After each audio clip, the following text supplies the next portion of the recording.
Mark Scott or Harold McKeever. Can you guys hear me okay?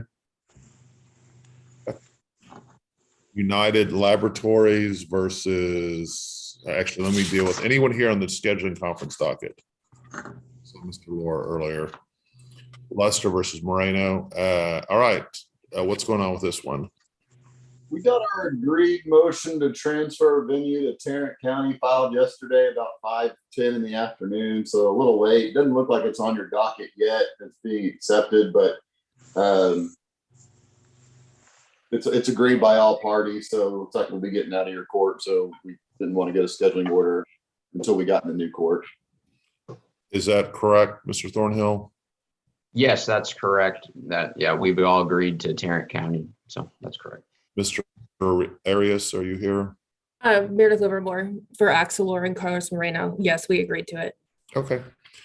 All righty. We'll go ahead and sign that order to transfer as soon as we get it, and we'll let you go. You guys have a great day, okay? Thank you. Great. Thank you, Your Honor. Before I keep going, is anyone else here on the dismissal docket that I haven't talked to? Okay.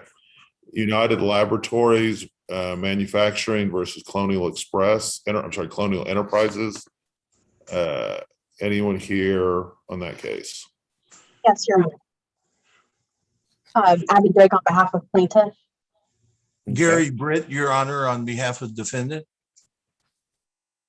All right, let's go on the record on cause number DC 2100707, United Laboratories Manufacturing LLC versus Colonial Enterprises Inc. Counsel, make your appearances. Abby Drake for plaintiff, United Laboratories Manufacturing LLC, DBA INW United One Laboratories.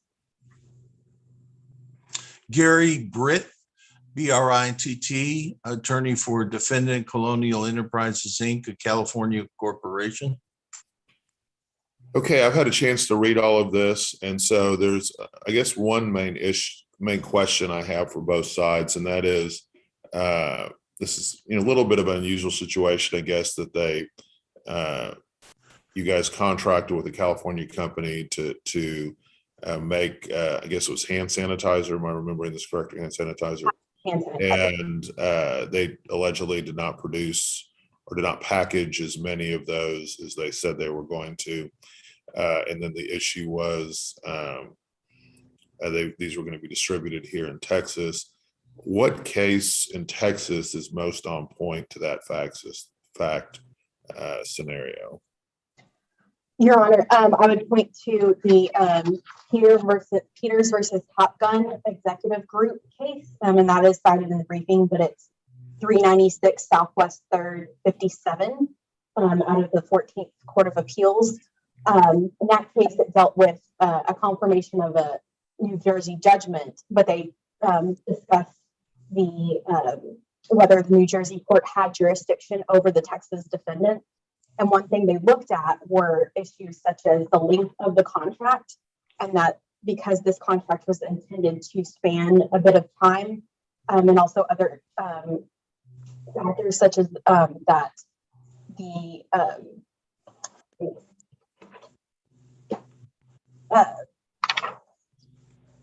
there was the contract was sent, one of the parties executed it in New Jersey. There were, and the Texas defendant accepted payment from a billing address in New Jersey, and then that there was a personal services contract contemplating a continuing long-lasting relationship between the Texas defendant and the New Jersey plaintiff. And the court looked at those and looked at case law such as Burger King and Michiana and said that even a single contact, such as a contract, if it's purposeful and shows a continuing relationship and obligation with citizen of another state, can be enough to establish minimum contacts for personal jurisdiction. And in this, in the Top Gun case, the court found that there was enough minimum contacts for the New Jersey court to have jurisdiction over the Texas defendant. Mr. Brett, how do you distinguish that case? Well, Your Honor, in that particular case, the continuing contacts for over a long time is not mentioned or elaborated upon by Ms. Drake. If Ms. Drake's version of that case and her entire argument about what's minimum contacts necessary for jurisdiction of Texas courts were held to be accurate, then any non-Texas person or entity making any contract under any circumstances with somebody in Texas and then getting paid by that company from Texas would be enough to make personal jurisdiction. And there would be no legally cognizable basis for ever arguing that Texas didn't have jurisdiction. And that's just not simply the law, Your Honor. In their arguments about whether or not the special appearance should be sustained, they spend most of their time arguing about the facts of whether or not liability exists, which is the basis for a trial. But what we're trying to determine today is not whether or not Ms. Drake's client has a case and whether or not they would win that case or can present a showing they could win that case. What we're here about is whether or not that trial where that evidence would be presented should take place in Texas or California. And my understanding of minimum contacts has always been that the most minimum contacts would be if the foreign entity had people, payroll, or property located within the state, located within Texas in this case. That does not exist here. Then falling back, it's also been held that minimum contacts can be if a foreign actor comes within the state of Texas and maybe pitches a product, makes a sales presentation, and as a result of that presence within the state of Texas gets a contract, that might be minimum contacts to avail jurisdiction within the Texas courts. Courts also look to the contract itself and where is performance to be made, okay? So the facts in this case are that my client, Colonial, never ever came to the state of Texas in any way, never stepped foot in the state of Texas. Ms. Abby's client reached out to my client by telephone across straight lines to arrange a contract. My client entered into a contract, never came to the state of Texas, never came to Texas and pitched Ms. Drake's client or anyone else to contract with them. And then the contract itself is wholly performable by my client within the state of California. In other words, Abby Drake's client, United Laboratories, shipped certain materials to my client in California. My client was then to repackage these materials and have them shipped back to United Laboratories. All my client's work was to take place within the state of California. And when the products left my client, they were free on board to United Laboratories, meaning United Laboratories was to pay the freight to get the product back from California to Texas. So usually those are all. So, Mr. Brett, let me ask you this. So let me give you a hypothetical. Let's say your company had directly sold the products in Texas. So if they had marketed and sold the products in Texas, surely there would be minimum contacts, correct? I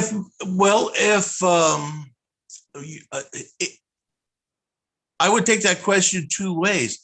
If a company in California is making sales over the internet to people all over the United States, including people in Texas, I don't think that's necessarily minimum contacts, Your Honor. Now, if my client was purposely directing just to Texas and maybe hiring companies in Texas to market their products in Texas and then selling and shipping to Texas, the fact that they've hired people in Texas to do things, that might constitute in effect, an agency presence of my client within the state. Usually it requires that the client somehow appear in the state in some way, sign the contract in the state of Texas, make the sales pitch in the state of Texas, something like that, Your Honor, not just make internet sales from one state to another. Response? Well, Your Honor, to go back to Mr. Britt's initial argument of physically being in the state of Texas or some kind of act like that, the Peters case, the Top Gun case, directly contradicts that. It was a personal services agreement for a employment firm to find opportunities for the appellant in New Jersey. They never set foot in New Jersey. They never had an office in New Jersey, but because of their acts and their continuing the relationship with the appellant in New Jersey, the court found that this continuous and systematic and deliberate. Can you share a screen that decision? I'm sorry? Can you share screen it? Yes. Your Honor, may I respond briefly? Sure. Thank you, Your Honor. I think Ms. Drake just said it. What's different about the Top Gun case? It's a personal services contract where the Texas company is to perform services within the state of New Jersey. What were they hired to do?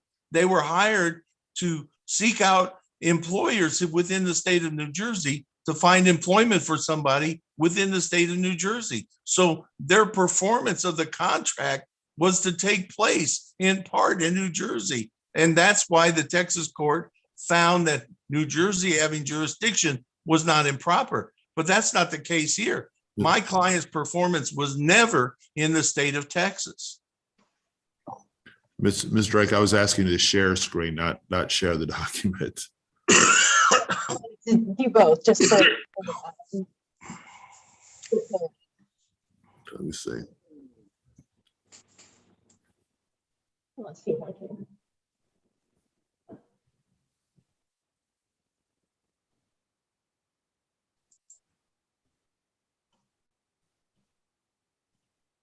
I think you have control to scroll through the case. Oh, wow. I've never done that before. That's good. Learned it quite recently. But to address Mr. Britt's point, the court does discuss the types of contracts that Mr. Britt does state are different in this case. And it does discuss the typical of one-off sales. Say someone in Texas contacts someone in New Mexico and buys a product, and that's one and done. And the court says, of course, that's not going to rise to jurisdiction. But a continuing relationship and a continuing obligations with a Texas resident can give rise to personal jurisdiction. And as the evidence shows in this case, the original contract was to be at least 4 months for a total of 120 million packets. And the evidence, Exhibit B2, shows that Colonial intended for it to be at least a year with a minimum of 10 million packets per month. This was not a one and done. This was not a one-off contract. And additionally, when my client reached out to Colonial was under a non-circumvent agreement. And they took the steps to release themselves from that agreement in order to contract with my client. And that's found in paragraph 4 of the pleadings of the First Amendment petition. There was deliberate acts that gave reasonable belief to Colonial that they would be hailed into a Texas court related to this action.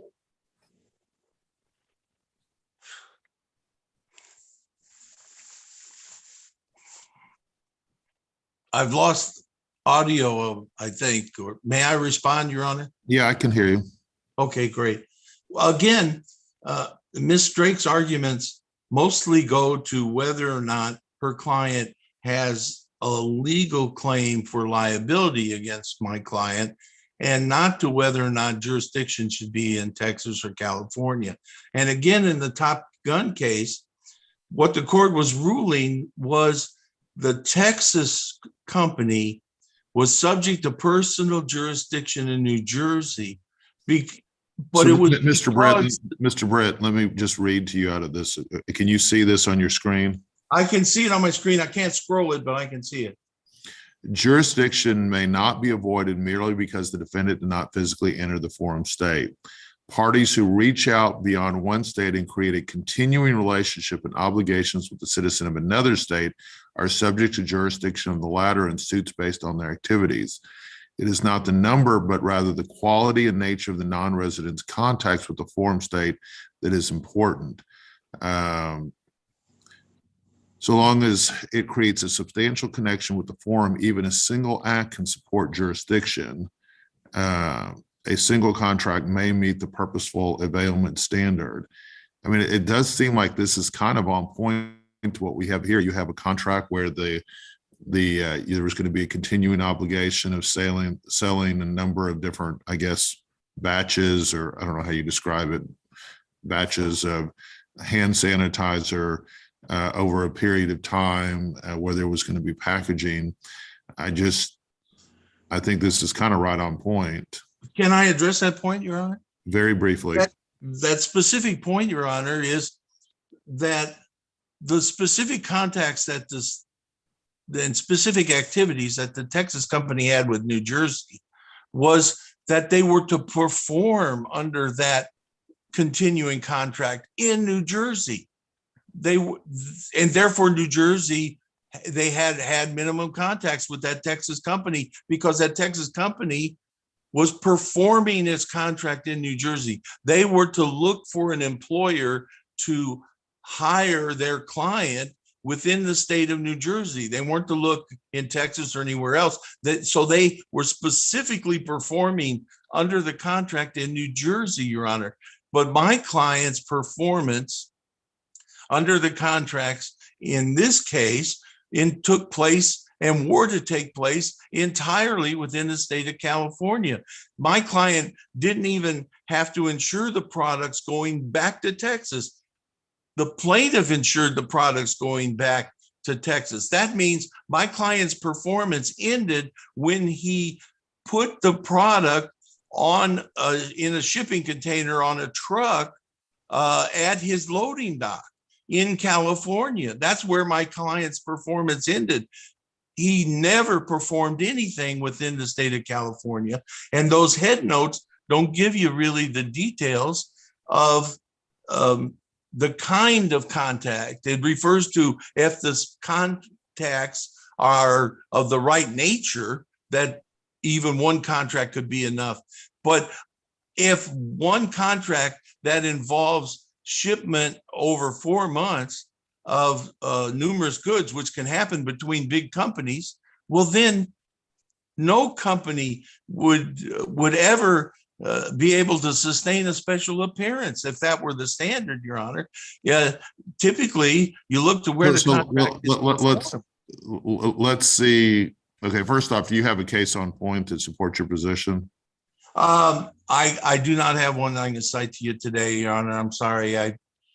As I mentioned the last time, a month ago when we had a hearing, I have some health problems and I became extremely ill for about 4 or 5 days, starting last Friday. We gave you an extension. Friday, but Friday before that, and I wasn't well again until Thursday, Your Honor. All right, I'm going to go ahead and deny the special appearance. Ms. Drake, did you submit an order for me? I did. I don't know if it's been accepted yet. I submitted it last week. When did you submit it? Thursday. You said Thursday? Yes.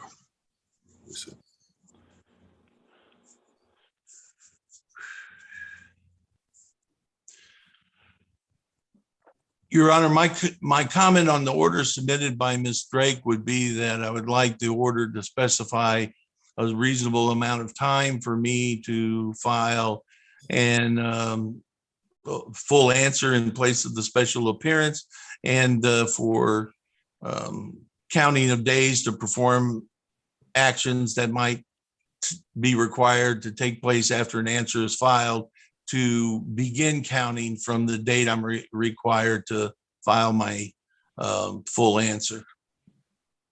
Ms. Drake? Your Honor, I can confer with Mr. Britt and we can submit a joint agreed order. Okay. When you submit the proposed joint order, can you make sure that it says at the beginning, instead of on this day, it says on November 8th, 2021, the court considered defendant blah, blah, blah, and include the additional language, and then share it with the opposing counsel, Mr. Britt, if you could go ahead and agree as to form, and then submit the order to Rhonda, my court coordinator, as well as e-filing it. Okay. That would be great, Your Honor. Your Honor, may I make one additional point? I have Purchase a lot order. of other hearings right now. Do you mind if I get to the other hearings? Well, this will just take 10 seconds, Your Honor. Okay. Honestly, Ms. Drake referred to the purchase order in her arguments, at least her written arguments. And the purchase order provides that disputes will be resolved by arbitration, and it requires AAA arbitration. So I'd like to point that out to the court. I can file an appropriate motion.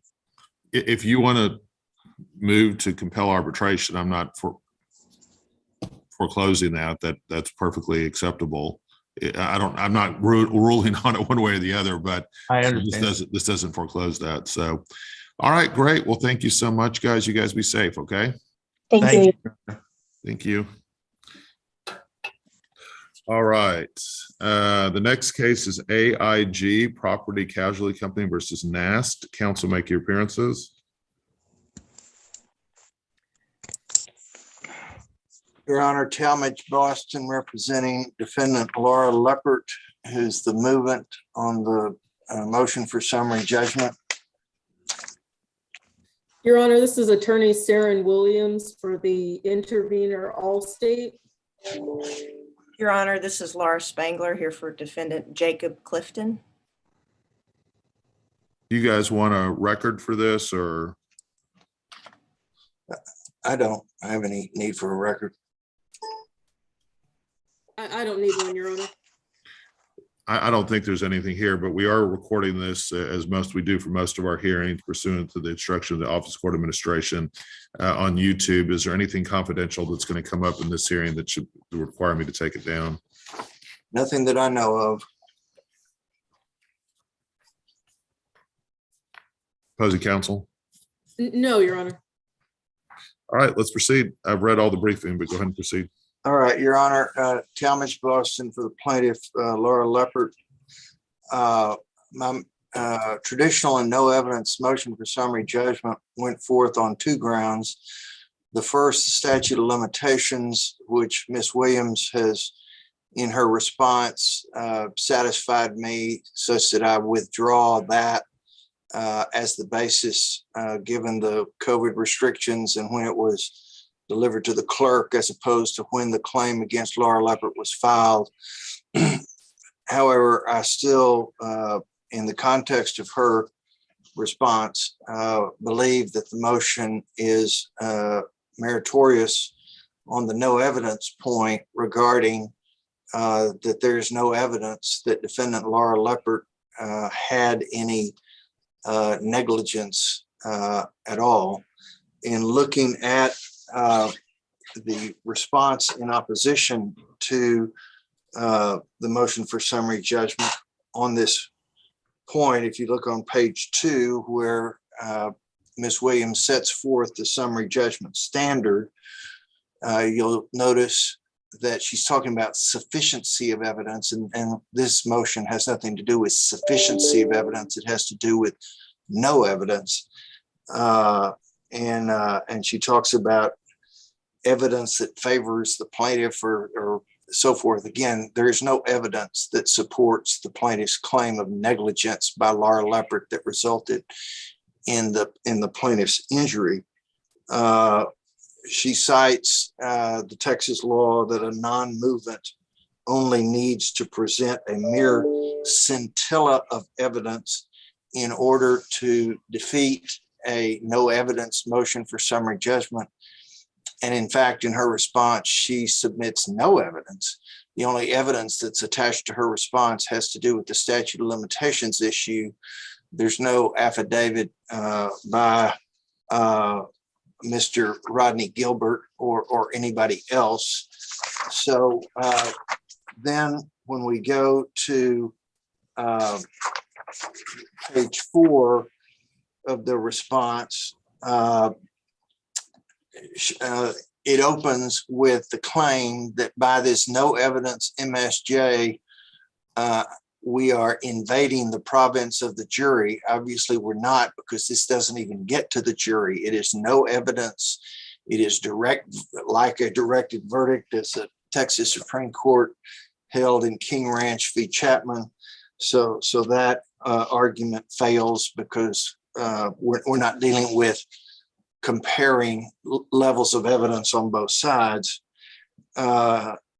She then says to prove a cause of action, plaintiff must show that movement number 1 owed a legal duty to plaintiffs. Attached to my motion, I had the report of the policeman who investigated this. She challenges his qualifications as to rendering an opinion of causation. I'm not even asking for his opinion on causation, but I am saying that he did arrive at the scene and accurately, and there's no dispute, that stopped at this red light were a string of 5 cars. The one closest to the light is who Allstate's insured Mr. Gilbert is. Then there was one behind him. Then Ms. Leopards was the 3rd car, then the 4th car, and then the 5th car, which was closest to the traffic on the tollway. And Mr. Nast was slammed into car number 5, farthest from the traffic light, who immediately slammed into car number 4, who slammed into car number 3, Ms. Leopard's car, then car number 2 and car number 1, which was Mr. Gilbert's car. But in that situation, if you're stuck in and stopped waiting for a traffic light to change as car 3 in a 5-car lineup, when some person starts the chain reaction, how in the world can car 3 have any duty to car 1, or possibly have breached any duty to car 1 in that scenario? And that scenario is not in dispute. Plaintiff offered no evidence to create any kind of a fact issue or a scintilla about how the 5 cars were lined up. So no evidence of car number 3, Ms. Leopard's car, having the legal duty to the car closest to the light, Mr. Gilbert's car. No evidence of Ms. Leopard having breached any such duty. And that was why I filed a motion for summary judgment. I knew there's no evidence. They then define negligence by saying negligence means failure to use ordinary care. That is to say, failure to do that which a person of ordinary prudence would have done under the same or similar circumstances. What in the world could Ms. Leopard, as car number 3, have done, or a person of ordinary prudence have done, when you're in car 3 in a 5-car string? Again, no evidence that suggests that she could have done anything, and therefore she was not in a position to do anything. On the next page, the response to the motion to summary judgment says, where there is evidence that the driver exercised some care, but again, plaintiff has offered no evidence of any kind in connection with anything, save and except the statute of limitations issue. And then, as I mentioned, she challenges the Texas Department of Public Safety crash report, but she does nothing to offer any evidence that creates any fact issue or different assessment of where the cars were when they got hit. She does offer a case out of the Houston Court of Appeals called Canales versus Womack. This was a case that went to the jury. This was a case that involved insufficient evidence question. That's not what this case is about. And the other cases she cites on this issue have to do with the qualifications of an expert, both of which were medical experts and so forth. And again, I'm not asking for the police report to offer any opinions. but merely to recite the facts as to how these cars were lined up at the time that this horrible collision took place, which resulted in, serious injuries to Ms. Leopard and others who were just, rear-ended without any notice by Mr. Nast. So on the basis of, the Texas Supreme Court holding as to how no evidence motion for summary judgments are supposed to be evaluated, on the basis that plaintiff has offered no evidence, never mind even attempting a scintilla of evidence to create any sort of fact issue, we believe that the no evidence motion for summary judgment should be granted. Response? Your Honor, we're here on a basic car collision. This was a multiple vehicle rear end collision, and there is no evidence from the movement. There is no affidavit from the other drivers. He has no evidence to support his no evidence motion for summary judgment. Negligence and who stopped where and who stopped too short or who followed too closely, that is all for the province of the jury to decide. Again, he has not presented an affidavit or testimony from any of the drivers. He's simply arguing his general denial answer that he doesn't think they're at fault. Ms. That's for the Williams, let me just say this. I was just glancing through your response again. I mean, it is your burden to raise a scintilla fact. Typically what happens in these cases is that you would submit an affidavit from your client or deposition testimony or something. There's just not anything in your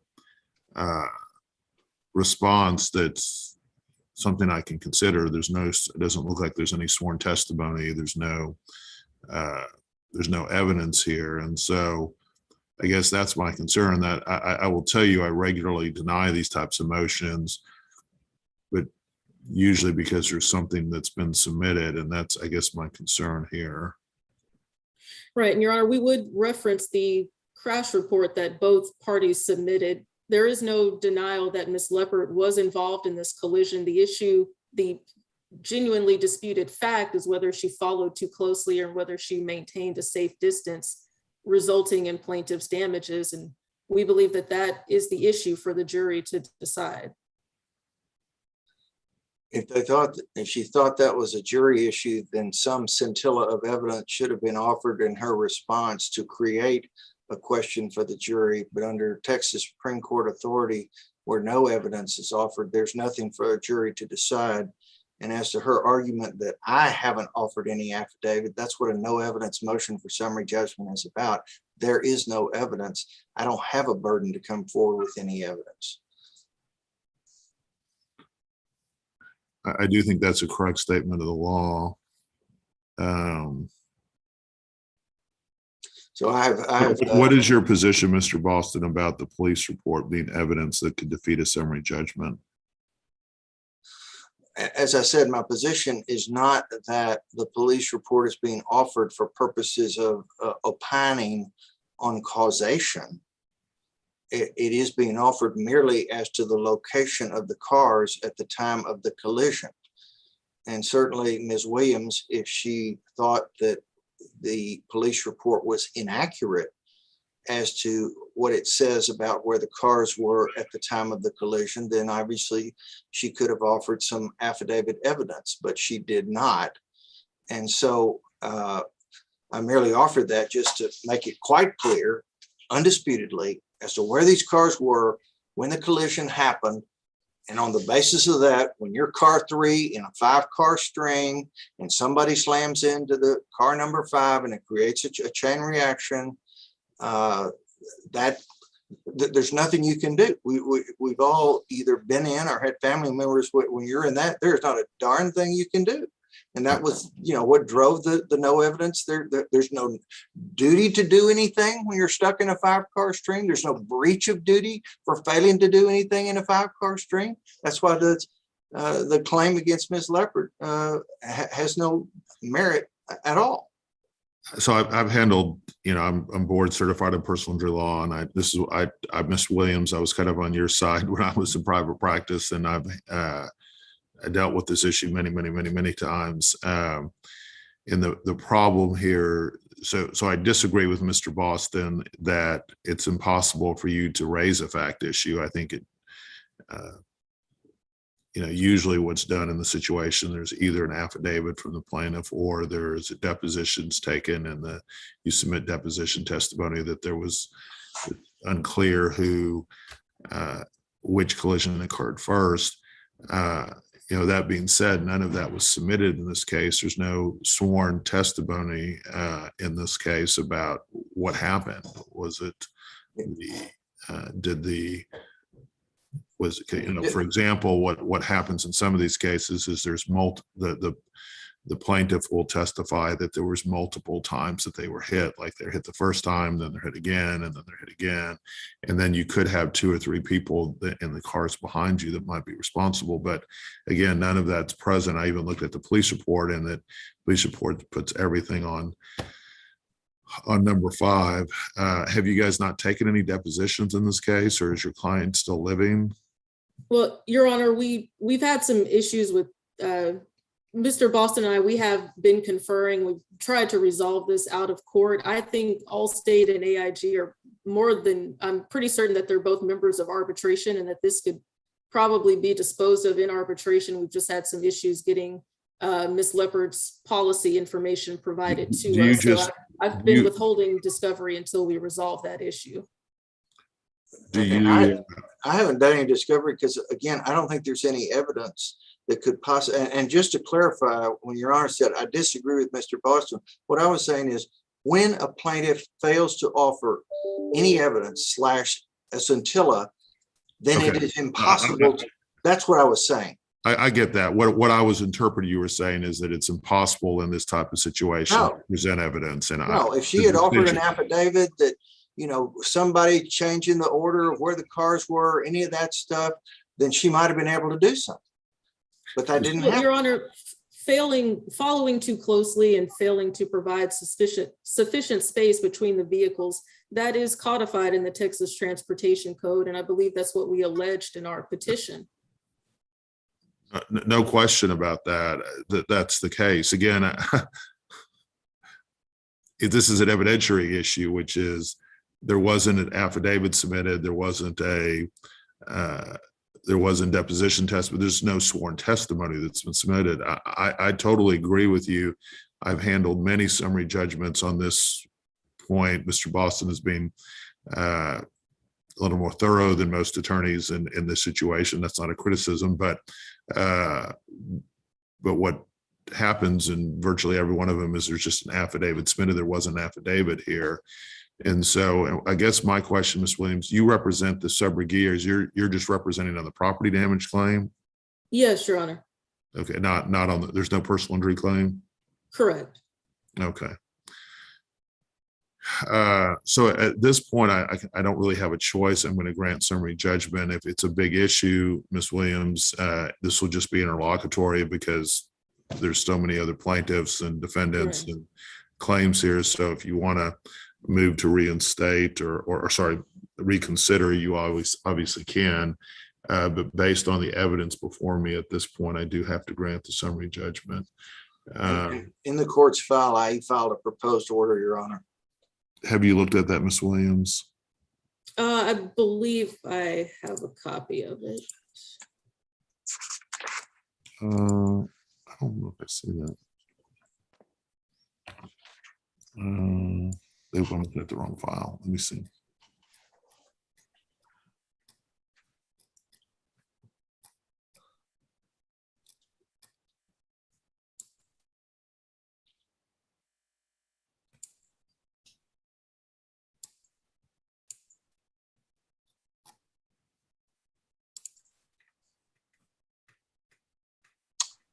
If you can't find it, I'm happy to resubmit it. No, I had the wrong case pulled up on case management. So let me just see if it's here. I mean, as I look at what I e-filed previously, I see some language I'd like to add to it. So if you don't mind, within the hour, I will e-file and I'll run it by Ms. Williams. If you decide to do that, can you go ahead and change the order and just say that it's on, this was heard on November 8th, 2021. Right.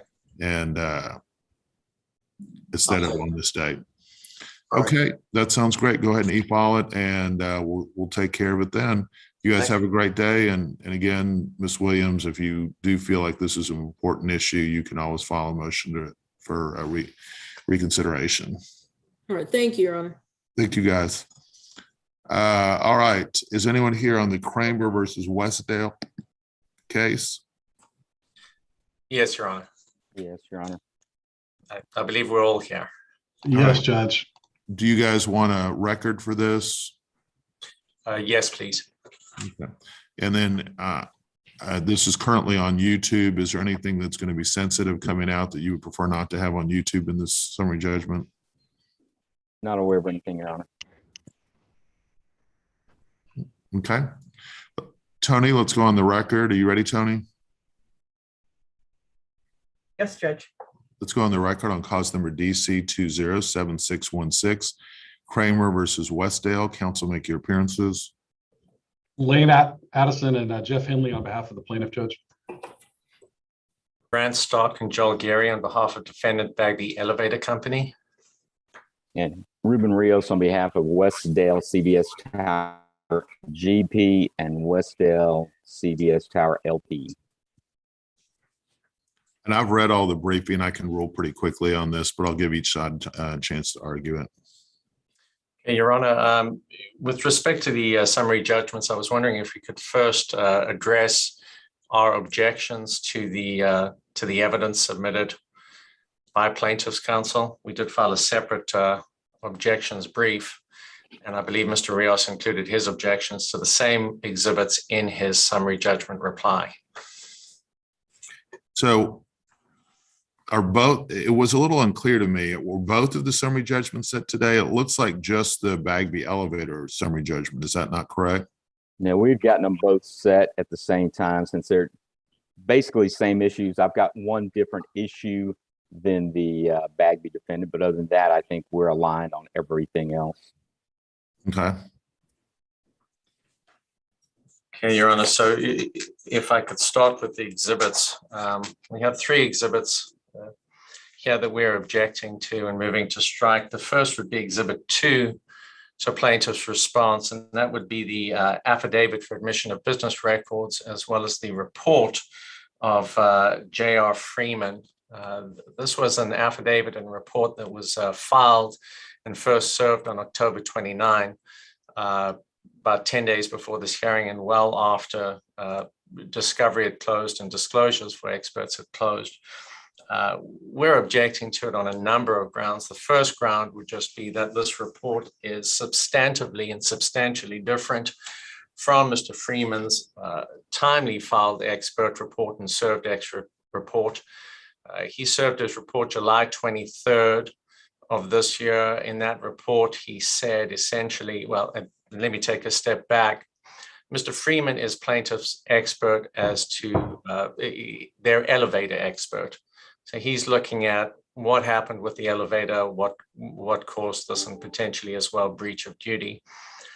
His expert report was filed in July, timely, and it stated essentially, I cannot determine specifically what the cause is, but there are 9 incidents that may have been the direct cause of this. One of those 9 incidents was the improperly installed wiring that was installed with respect to this elevator in 2002.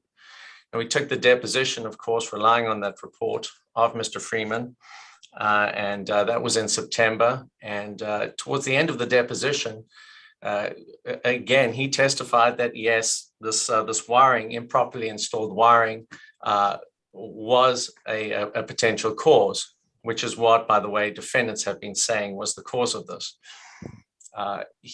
He said that, and then he was asked by plaintiff's counsel at the end, well, hang on a minute. One of the manuals that's located in the elevator room, it talks about this wiring. And he said, well, he essentially said, I don't know if it does or not. So that's where the deposition left off. Now, on the eve of trial, on the eve of summary judgment, we get a new report from Mr. Freeman saying, Yep, if you look at the improperly installed wiring, anyone going in there with any knowledge about elevators should have known that this was in the manual that he's talking about, which is a complete turnaround from not even knowing what was in the manual at deposition. That's now become a key point of that report. And so the first argument we would have for striking this report is that it is really kind of trial by ambush and asserts an entirely new set of opinions. The second Response. Judge, his opinion hasn't changed. I think in his new report, he indicates that, yes, I do not 100% confident of what the original cause of the elevator accident was. But if I'm going to go, and I asked him to go back and do we lose the judge? Sorry. And what happened is I got the depositions for the defendant's elevator expert done on September 25th of 2021. I requested a rush on that turnaround, got that transcript back on October 6, 2021, forwarded it around that time to Mr. Freeman to see if his opinion might have changed. And at that point, I think Mr. Freeman, at least my reading of his report is pretty clear. It's that he still is not confident that this was the sole and only cause of the elevator accident. But if this is what they're going to say was the cause, here's why they were negligent with respect to that cause. So his arguments don't change much. He just got more specific in a specific rebuttal that was served on, I think it was a 20-day turnaround from the time I got him the depositions of both their elevator expert and their biomechanical expert. And like I said, his opinion hasn't changed.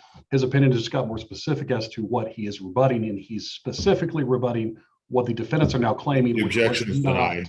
The objection's denied. Wait, Your Honor, we have another grounds for the objection as well, though, that I didn't get to. You've got 10 seconds. What is it? Okay, it's he filed the business records affidavit to support his own expert report. It's like an attorney filing a business records affidavit for all the documents. Objection's denied. What else do you have? The affidavit of Andrew Park. Andrew Park is one of at least 23 treating medical providers, was disclosed just as a treating provider with a kind of cookie cutter responses. He may testify as to necessity and reasonableness. Now, for the first time, with respect to the summary judgment, we get on October 29th, in essence, a report and affidavit by Dr. Park testifying specifically to rebut our causation of Dr. Ozanne. And so we would argue that Your Honor, is improper and improperly timed. There should have been an appropriate disclosure. Then we have cited to case law as well in that respect. Response. Judge, Dr. Park was identified as a non-retained expert on plaintiff's supplemental disclosures on May 13th of 2021. His report goes and, the affidavit that I asked him to sign was in response to Dr. Ozanne, which is their orthopedic expert, saying in essence that the services that were performed by Dr. Cromartie, that Dr. Park was a colleague of and that they consulted on, and then ultimately the third surgery, which Dr. Park performed, their experts saying that those things are reasonable or were unreasonable. Didn't we just have a motion? Unnecessary. Didn't we just have a motion to exclude Mr. Ozanne? And I've already ruled on that issue. We did, Judge. Yes, we did. So yeah, I see it. And I said that he could testify. He can't testify as a biomechanical expert, but he can testify as an orthopedic expert. All right, that objection is denied. Give me 1 second. I need to take a very quick break. Okay.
Okay.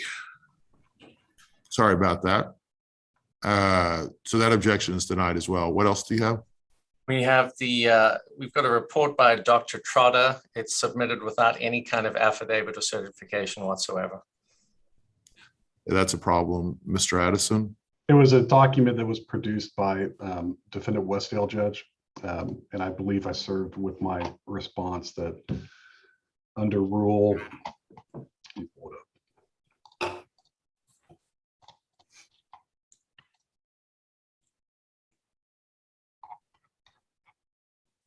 166 AD of Texas Rule of Civil Procedure. I did indicate that I intended to use this, a production document from the defendant, as part of my response to the MSJ. Response? Yeah, and again, there's just no authentication of this, even under that rule. You've got to show it's still hearsay, and there's nothing to preclude that hearsay here. The record was part and parcel of the workers' compensation records of the plaintiff. It never was in and of itself a single document. It still doesn't relieve the plaintiff from authenticating and certifying this record, which is pulled out of a pretty large packet of records regarding the plaintiff. Yeah, it's just purely hearsay. There's no support for it. Yeah, I'll go and sustain that objection. All right. And Okay, again, Your Honor. I've read everything, so I'm pretty much ready to rule. But go ahead and I'll give each side, let's say, 90 seconds to argue. Do you mind keeping time on that? Who wants to make the argument? Okay, Your Honor. I know Ruben has different a separate argument, but I'll make this quick. First of all, with respect to breach of cause, we've got no evidence there to support it. We've got only two things here. One is the report of sorry. We've got plaintiff served as we've got the Freeman report, but then we've also got plaintiff's evidence as to causation. With respect to causation, Your Honor, got to show that there was a link to the medical, some sort of medical causation. It would be different if we weren't dealing with an issue of multiple causes here. The time's up. Sorry. Rios, your turn. Yeah, my issue, Judge, is with premises liability versus negligence. They're relying on Otis versus, or Bond versus Otis doesn't apply. And in 1965, that may have been, and again, res ipsa is only an inference. It's not a cause of action. Their cause of action is a premises liability, not a negligence. That's very clear by all the subsequent Supreme Court cases, as well as appellate court cases. They've non-suited their premises claim. Therefore, we should be out of this lawsuit. Final thing, if the court determines that Bond is an applicable case with res ipsa, they're relying on the contract, the only defendant of the Westdale clients, which executed contract was the limited partnership, not the general partnership. So even under that scenario, the general partnership should be dismissed. Mr. Addison, the argument that I want you to respond to is about and give him 3 minutes on this, about res ipsa and the Bond elevator case. Judge Bond, I think, does support the claim that we do have a claim for res ipsa. I know that the Leidecker case and the Triangle Motors case, which both defendants relied upon for saying that res ipsa does not apply, or I'm sorry, the Houston Court of Appeals case, I don't think that is good law in the Dallas Court of Appeals, simply because that Houston Court of Appeals case they're relying on actually overrides and contradicts the Texas Supreme Court and the Dallas Court of Appeals. To the extent that moreover, in that Houston case, we're talking about a elevator that might have been installed somewhere between 8 months and a year before the accident. In this case, we have the elevator installation in 2002. This accident happened 17 years after that. And that for exclusive control purposes, it would be similar to a airplane mechanic saying that, hey, I've for 17 years, I've been working on this airplane. And that therefore that res ipsa cannot apply because somebody else built that airplane. I think that in that case, an airline and whoever is servicing that airplane would be liable under res ipsa, even though a separate entity like Boeing or somebody built it, because the exclusive control was in Westdale and Bagby's hands at the time. Summary judgment is denied. So let's chat about the trial setting next week. So I don't know how much you guys know, and you may all know this, but I just want to make sure everyone's on the same page. We are trying jury cases in Dallas County, and the 68th is definitely trying jury cases. The way it works is that we have the George Allen Courthouse, and this may change soon, but this is the information I have at the moment, is allowing, the central jury room is allowing 2 cases a day, essentially, to have jury selection. So one can be in the central jury room where they can summon, I think, 48 jurors or something like that. And one is the Merrill Hartman, when they can select 28. Judge Tillery's courtroom is big enough. He's able to do jury selection in his courtroom, but my courtroom is not. And so we have a special setting next week that's ahead of you guys. I'm open to suggestions. I will tell you that given the current, things may change because we shifted from red to orange on the COVID threat level. But as of the last instruction we've gotten from the local administrative district judge, we're only allowed to have 16 people in the courtroom at any one time, besides court staff. And so that if you're insisting on a 12-person jury, that may be difficult because you have 12 jurors, usually one alternate, one attorney per side, and I guess there may be 2 attorneys per side and 1 witness, so you wouldn't be able to have anyone else with you. So anyway, I just wanted to kind of see what you guys wanted to do. If you're ready to go to trial, do you want to go to trial? It's a lot easier to do this with a 6-person jury and still maintain social distancing and comply with the current rules, again, which may change because of the change in the threat level. But what are y'all's thoughts? Judge, plaintiff is ready and willing to go to trial and start next week. The longer we wait, there's no benefit for us. In fact, it only harms a plaintiff typically in a bigger case like this to delay the trial. So we're ready and willing to go. How long is it going to take to try? I think about 5 days. Okay. Your Honor, defendants are not ready in light of certain things that we've already raised, this new expert report. We also have records that plaintiff referenced, medical records in the exhibit list that we've never even received. We have affidavits from witnesses identifying new information that we haven't seen. We would move, I know we've done so with respect to the motion for summary judgment, but we would move to strike Mr. Freeman's expert report now, on the alternative at least be provided with the ability to take his deposition, to take discovery. This is a first setting for trial in this case, and we really don't think it's unreasonable to be able to take a look at the medical records, be able to take a look at this new designation by Mr. Freeman and this new information and take discovery on it. We're also going to require 12 people.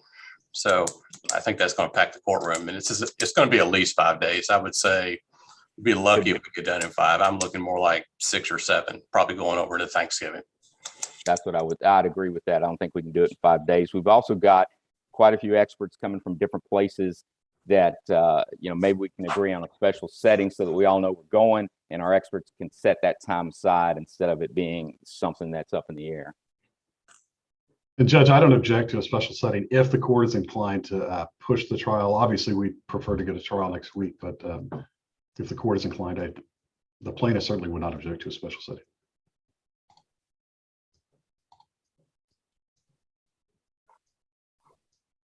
Mr. Addison, what do you think? Like I said, we'd like to start next week. Ready, willing, and able to go next week. But like I said, if the court is inclined to move it, that if there is a special setting that we can get done, in the next two months or so, then I'd certainly be available, not objectionable to a special setting coming up pretty soon. So let me ask you this, and I respect your decision, and I'm not fussing with anybody. I understand why you want to go to trial. but there is a special setting ahead of you. I just want to make that clear. So I could keep you guys, I'm not saying I'm going to do this, but if do you want that uncertainty of, let's separate all the other issues out. Do you want the uncertainty of not being able to know if you're going to trial, if you, with the next week setting, because this other setting has been reset.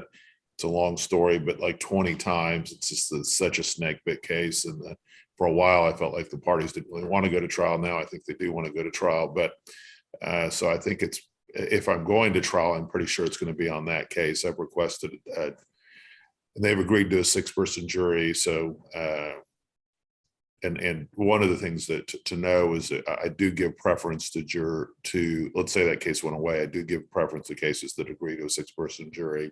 So if there's any other cases. So anyway, bottom line is I'm just want to make sure you realize what you're asking for, which is, I know these are expensive to work up and to get your experts ready and all that kind of stuff. Do you really want the uncertainty of going next week, which I think your likelihood of going is fairly low? Or would you rather Yes. just reset it? Yeah, yes, Judge. I don't mind the uncertainty. I do. I do. I've got to pay 3 different experts to come in. Judge, if I may, since we're bringing in money and since mine's the only money that really is at anybody here at this table, I'm okay with subsidizing our uncertainty on this end. So Mr. Gary can talk about his money, but it's the carriers. I'm the only one who's actually going to be digging into my personal pocket, and I'm okay with some uncertainty. Well, good for him. I'm not. Yeah, I agree. I'm not either. We've got our expert needs to come in. He's an orthopedic surgeon, and he's got to separate that time in order to be able to come testify at trial. Have you all been to mediation on this? We have. Yeah. Is there any chance it's going to settle? Based on the amount of money we offered at mediation that was rejected, it seems unlikely. Yeah, I probably agree with that. Let me go off YouTube on this. We're going to take you back in the hallways. So